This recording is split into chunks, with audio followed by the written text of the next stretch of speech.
Good morning everyone. My name is Avishkar Sangrola, L520251017, and today I'll be presenting my level 5 project for the module CSY2094. The title of my project is LAN Party Management System. The main purpose of this project is to provide an efficient system for managing LAN party tournaments. Instead of using spreadsheets or paper records, this application allows tournament organizers to manage players, teams, tournaments, matches, and also result from one centralized system. The system also includes user authentication, reporting features, audit logs, and even a multiplayer tic-tac-toe game,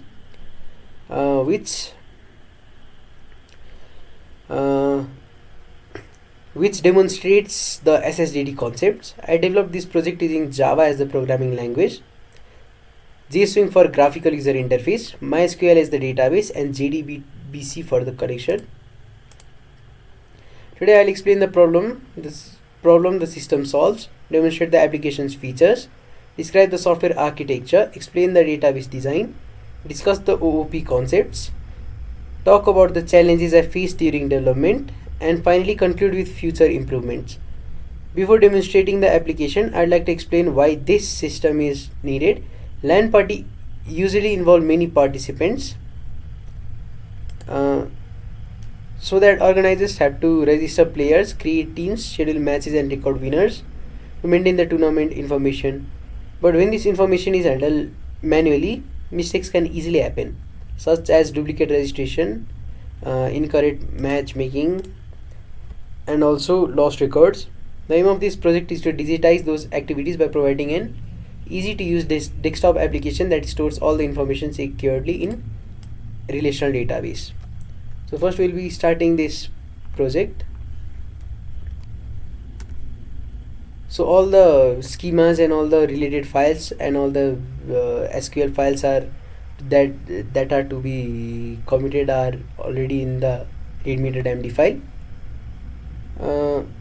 So the entry point of the system ensures that only authorized user can access the application, such as the admin can be only viewed by admins and the users can only be viewed by users.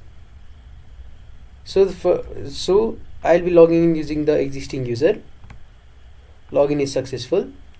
So in the login feature, there is the option to register and even forget the password. So for this one, for the first time, I'll be using the already logged in password. When the user enters a valid username and password, the system checks the database, and if the credentials are met, the user is redirected to the main dashboard. After logging in, we arrive at the dashboard. From here, the administrator can access all the major features such as total players, active teams, and active tournaments, which are managed in the players tab, teams, tournaments, and matches tabs. Instead of opening multiple windows manually, users can quickly move between sections of the application. This module allows administrator to maintain information about players participating in the tournament. Now here I can add players by entering the required information. Suppose player ID, username A, which is not already present in this. So email I'll be doing some random numbers. The credentials are not necessary in this, the constants are not set. So phone number I'll be placing numbers, and the country NP. So I'll be adding, so the player data is added. So I'll be searching for this same database records, and then I can update to it, and I can also delete, or I can generate a QR. The project is not about the QR, so ignore the QR, but this is the type of toast that we get after inputting the input messages. For example, if a player wants to change their contact information, we can update. The application sends the SQL the update statement through JDBC, and changes immediately appear inside the database. So finally we'll be deleting the system this data, so the data is gone. This demonstrates the complete CRUD operation. Next I'll be demonstrating the team management module. It is the same concept. The teams are added and managed in the same manner. In the tournaments, it is the same fashion that everything is managed. And finally, the results are also the same for everyone. The next in the next, administrators can create tournaments by entering tournament details. So the system adds and also deletes if necessary. So now I'll demonstrate the match management module. The matches are selected. Once players and teams have been created, the next step is scheduling matches and also create the matches between two different teams. For example, if team A is going to play team B, I can select the both team and assign matches to the tournament and choose the appropriate date and time and save the matches for the information.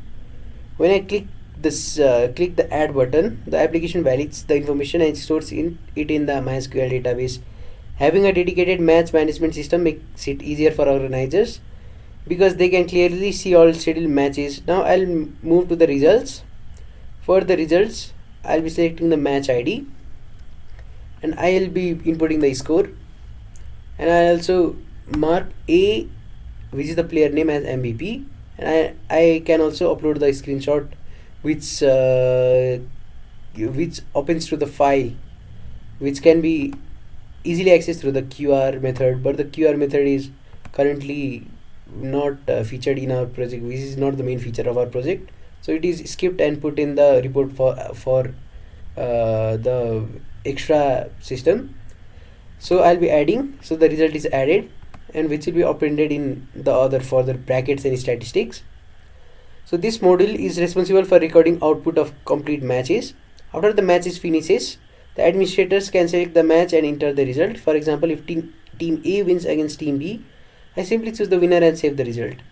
The application stores this information in the database and updates the tournament records accordingly, because the results are stored permanently in tournament's history and always can be reviewed later. This also prevents mistakes that often occur when recording match results manually. The result management modules work closely when match management module is recorded and linked to the scheduled match. So, and finally, I'll be moving on to the leaderboard.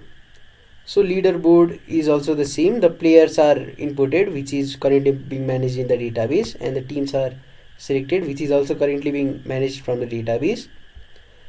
So the team brackets, the team alpha and beta in the management in the leaderboards. The team alpha and beta in the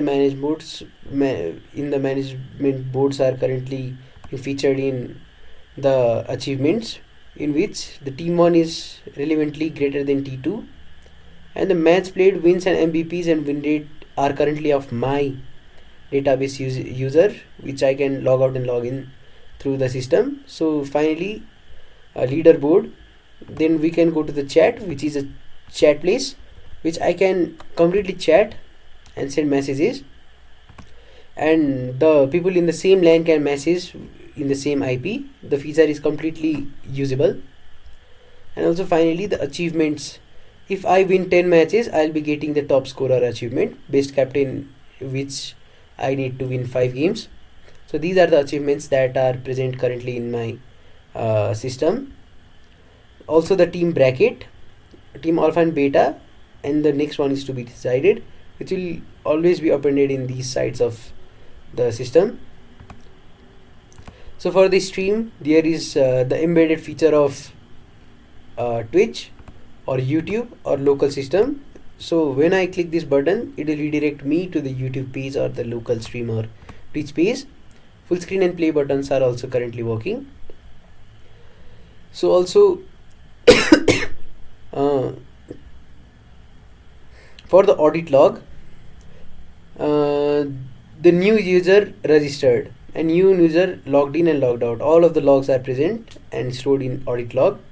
For admin, I'll be showing it in the last.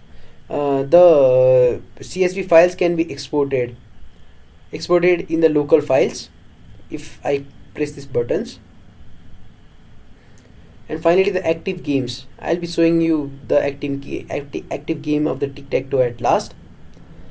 And the theme toggle, which means that the all of the themes can be either white, light themed, or dark themed.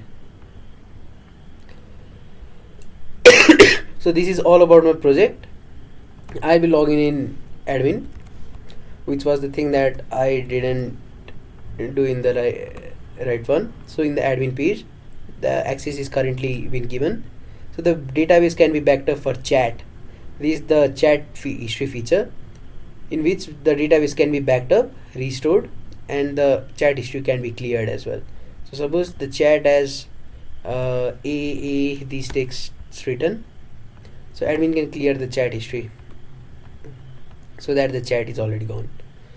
So this is what LAN chat is all about. So finally, tic-tac-toe, I'll be hosting a game in an available IP 5555 port.